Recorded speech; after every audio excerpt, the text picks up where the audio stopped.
In this video, I will show you how to unpublish your website on Hostinger Website Builder. This is my website that I will unpublish in this tutorial. It's called benstestinghosting.com. It is built with Hostinger Website Builder. Let's check it first. This is the home page of this website. This is the website in Hostinger Website Builder. What I will do to unpublish this website is to first make a duplicate or make a copy of this website. Then first delete the original one, and then the duplicate version will remain unpublished.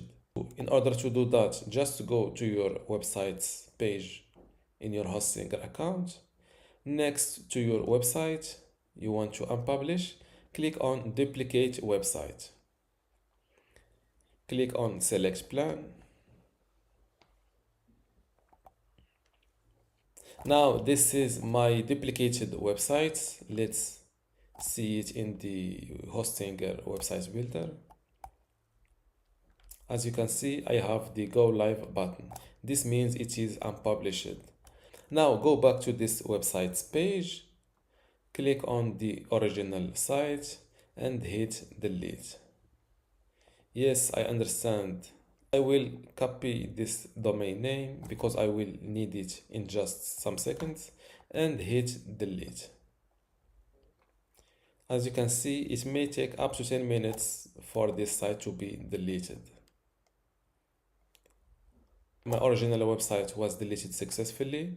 Now click on edit website next to the duplicated website. With your mouse, hover over this long preview or temporary domain and hit connect domain.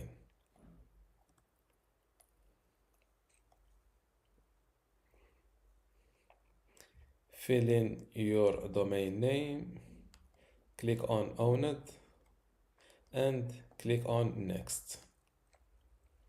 As you can see, my domain now is connected successfully. I can go back to the Hostinger Builder.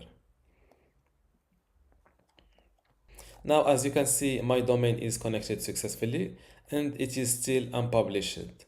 Let's see if I click on this domain name, what I will see. As you can see, no one can access this website anymore.